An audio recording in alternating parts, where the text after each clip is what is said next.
नमस्कार, मैं आपके साथ रंजना रावत और आप देख रहे हैं खबर तो समझिए। बुलेटिन की शुरुआत करेंगे और बड़ी खबर से। पटना सिटी से बड़ी खबर, जहां कारोबारी पंकज सिन्हा की गोली मारकर हत्या कर दी गई। बाइक सवार अपराधियों ने मारी है गोली। तो पटना सिटी से बड़ी खबर बता रहे हैं आपको, जहां कारोबारी पंकज सिन्हा की गोली मारकर हत्या कर दी गई। बाइक सवार अपराधियों ने इस घटना को अंजाम दिया। वह इलाज के दौरान कारोबारी की मौत हो गई है। आपसी रंजिश में हत्या की आशंका जताई जा रही है। हुमाद गली के रहने वाले थे कारोबारी पंकज सिन्हा। चौक थाना के चौक शिकारपुर आरओबी के पास की ये घटना है।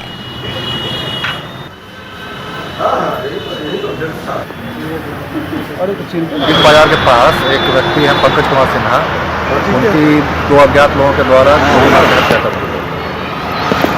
सर, क्या छानबीन में क्या मिला? देखिए, अभी तो हम लोग छानबीन कर ही रहे हैं।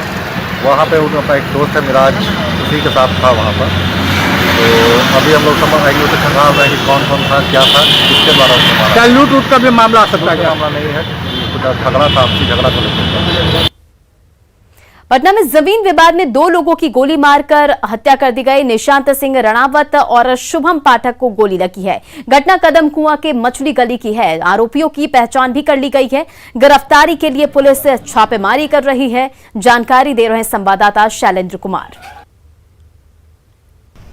राजधानी पटना में अपराधियों के हौसले लगातार बुलंद होते जा रहे हैं। अब अपराधी खुलेआम गोलीबारी कर रहे हैं। पटना के कदम कुआं के मछली गली की हम तस्वीर दिखा रहे हैं, जहां पर आपसी विवाद में गोलीबारी हुई है और दो शख्स इसमें घायल हैं। और बताया जा रहा है कि जो घायल हैं उनका इलाज पटना के पीएमसीएच अस्पताल में चल रहा है। अभी तक घटना के कारणों का पता नहीं चल सका है, लेकिन मछली गली के जो लोग हैं, जो इस गली में रहते हैं, यहाँ उनका कहना है यहाँ पर गोलीबारी हुई है।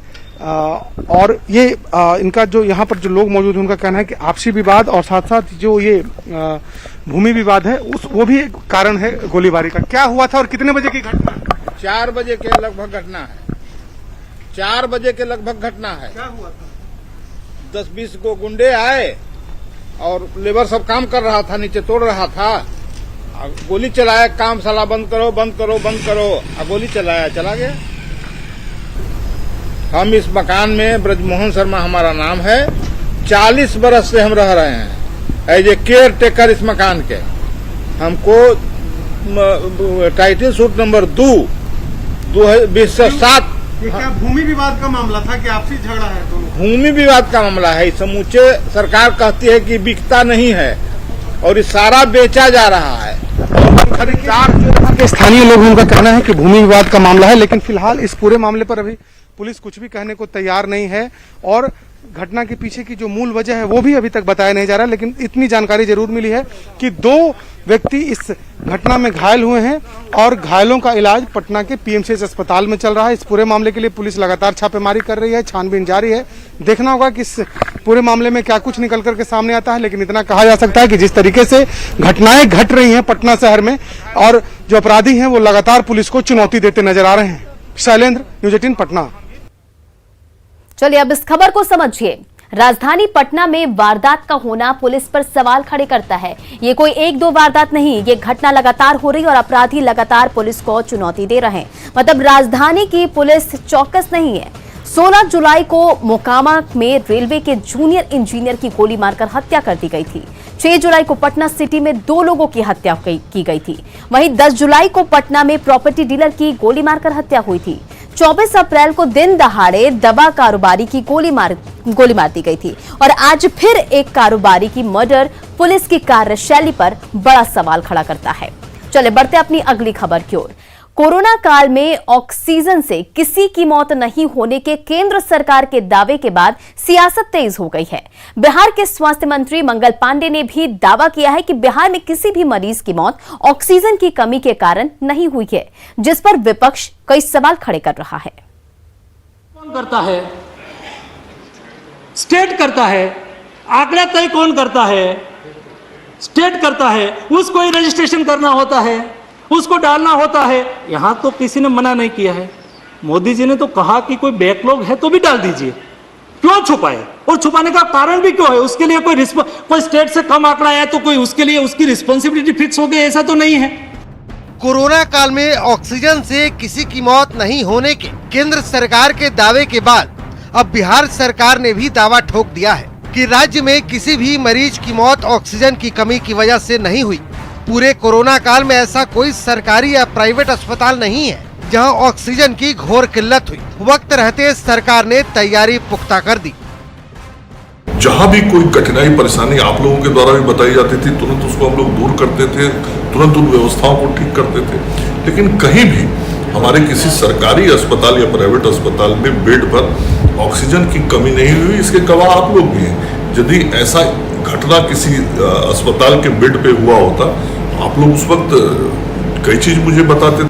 सरकार के दावे के बाद विपक्ष अब अपनी सियासत के लिए ऑक्सीजन ले रहा है और सत्ता पक्ष के तमाम दावों को झूठ का पुलिंदा बता रहा है।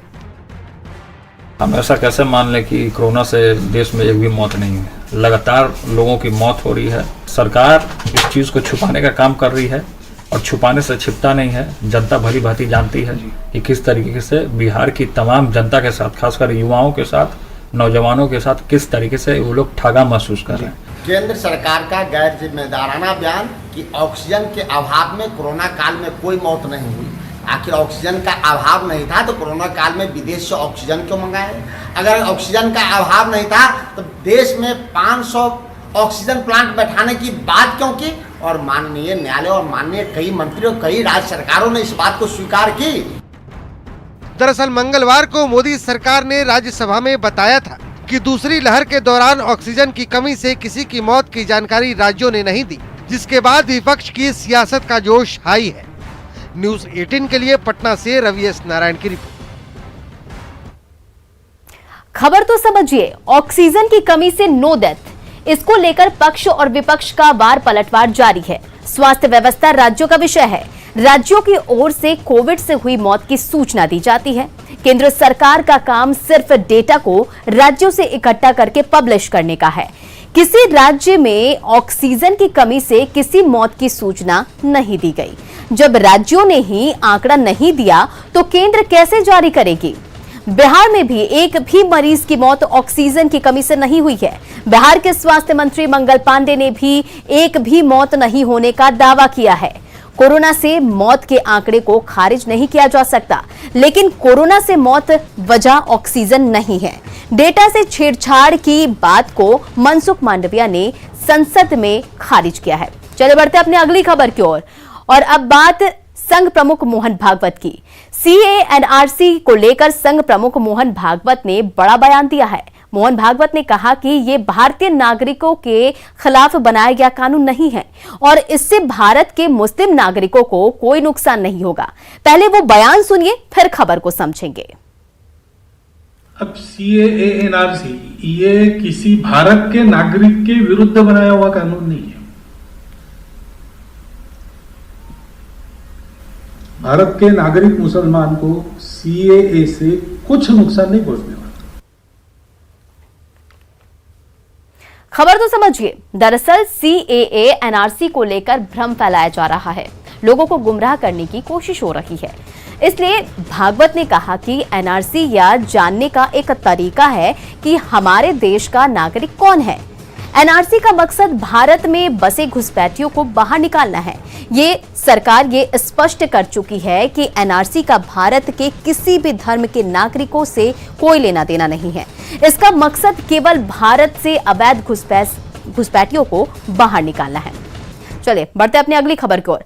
अब बात विधानमंडल सत्र को लेकर जारी सियासत की। 26 जुलाई से बिहार विधानमंडल का मानसून सत्र शुरू हो रहा है। 30 जुलाई तक आयोजित मानसून सत्र के हंगामेदार होने के आसार है। पूरी रिपोर्ट को देखिए, फिर खबर तो समझिए। हंगामेदार होगा विधानमंडल का मानसून सत्र।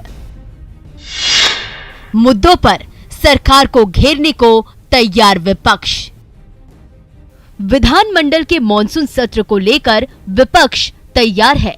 सरकार को घेरने की पूरी रणनीति तैयार कर ली है।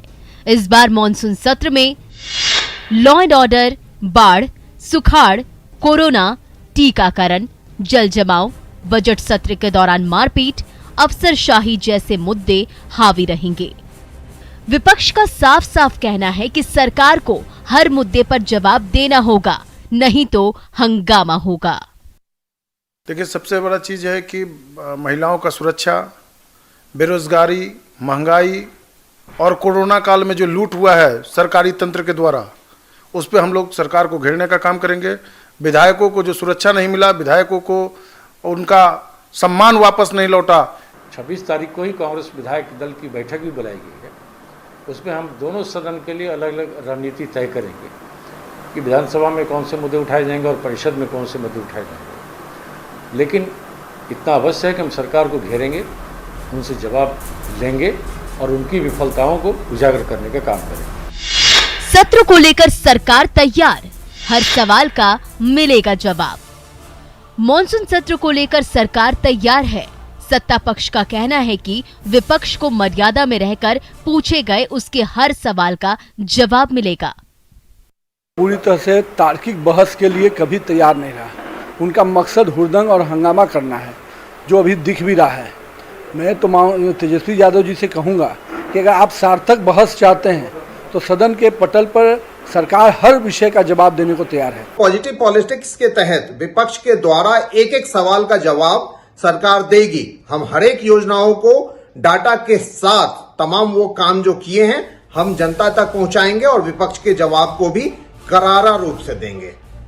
सत्ता पक्ष और विपक्ष के तेवर को देखकर कहा जा सकता है कि विधानमंडल का मॉनसून सत्र हंगामेदार रहेगा। अब देखने वाली बात होगी कि जनप्रतिनिधि अपनी सियासत के बीच जनता के मुद्दों को कितनी तरजीह देते हैं। अमित कुमार, संवाददाता, न्यूज़ 18। खबर तो समझिए, मॉनसून सत्र के कुल 5 बैठकें होंगी। कोरोना की वजह से सत्र की अवधि छोटी रखी गई है, फिर भी ये पिछले साल की तुलना में अधिक है।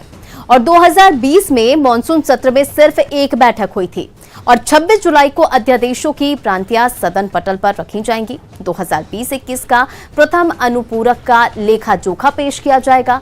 27 और 29 को राजकीय विधेयक लिए जाएंगे। 29 को प्रथम अनुपूरक पर वाद विवाद होगा और 30 जुलाई को गैर सरकारी संकल्प लिए जाएंगे। चले बढ़ते अपनी अगली खबर की ओर और अब बात झारखंड की और जेएमएम के दावे की। जेएमएम की ओर से अचानक एक बड़ा दावा किया गया है। दावा यह कि बीजेपी ने 2 साल पहले ईवीएम हैक का सौदा किया था, वो भी इजरायली कंपनी से। सवाल है कि बीजेपी ने जब सौदा किया था तो जेएमएम की जीत कैसे हुई? पूरी रिपोर्ट को देखिए।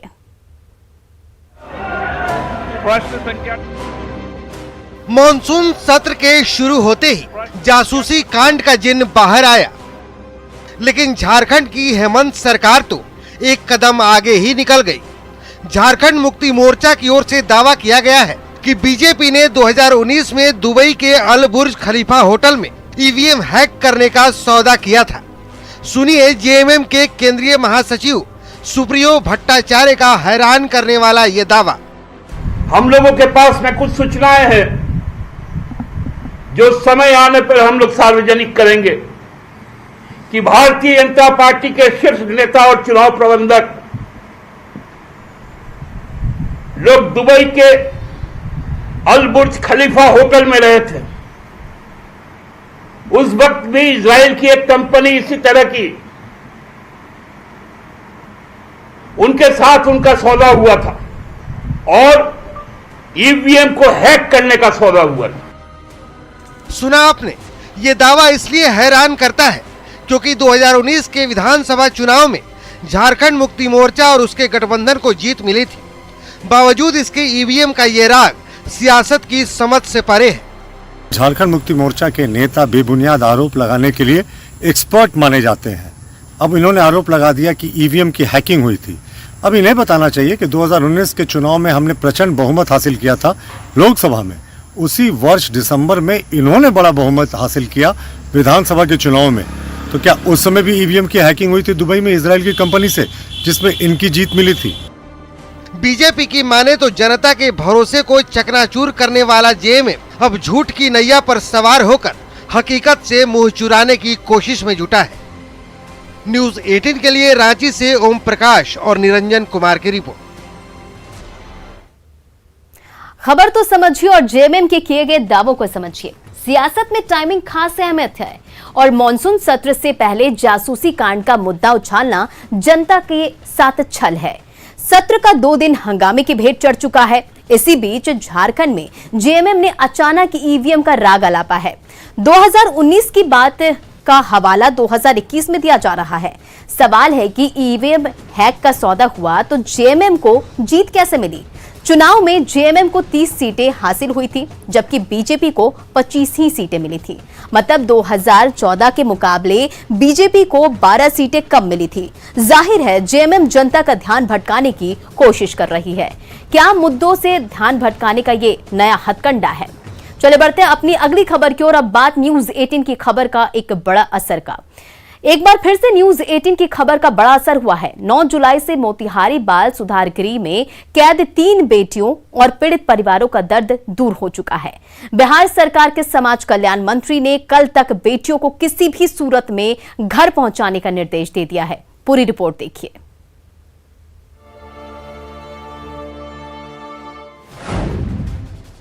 न्यूज 18 की खबर का बड़ा असर।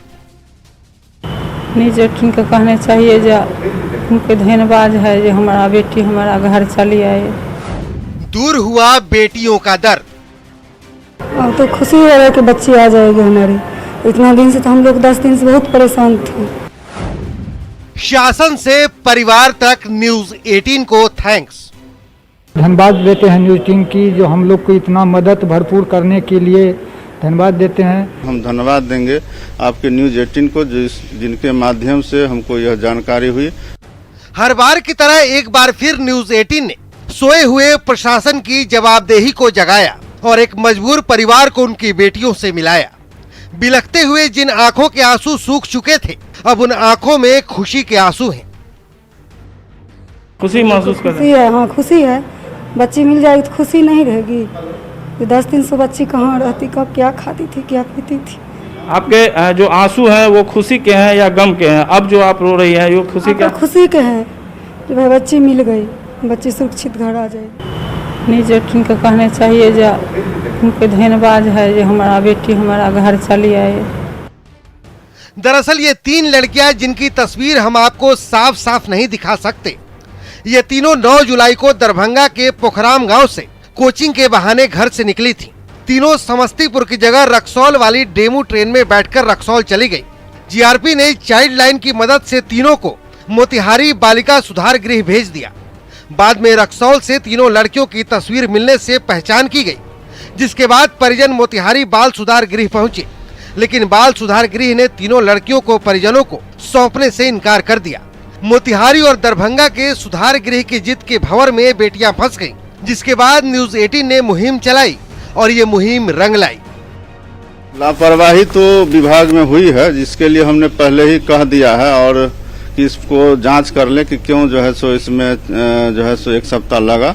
और जब लड़की के माता पिता वहां पहुंची तो प्रक्रिया पूरा करके तुरंत सौंप देना चाहिए। अगर सौंप दिया जाता तो शायद इतनी परेशानी भी नहीं होती, न उनके परिवार को होती, न लड़कियां को वहां। कर्मचारी हो, क्या लग रहा है दोषी होंगे तो कार्रवाई होगी? नहीं, कार्रवाई तो जरूर होगी ना।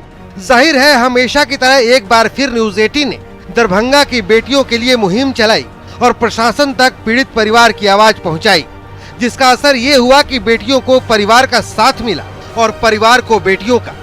न्यूज 18 के लिए दरभंगा से विपिन कुमार, मोतिहारी से मुकेश सिन्हा और पटना से आनंद अमृतराज की रिपोर्ट। फिलहाल इस बुलेटिन में इतना ही। बने रहे न्यूज 18 बिहार झारखंड के साथ।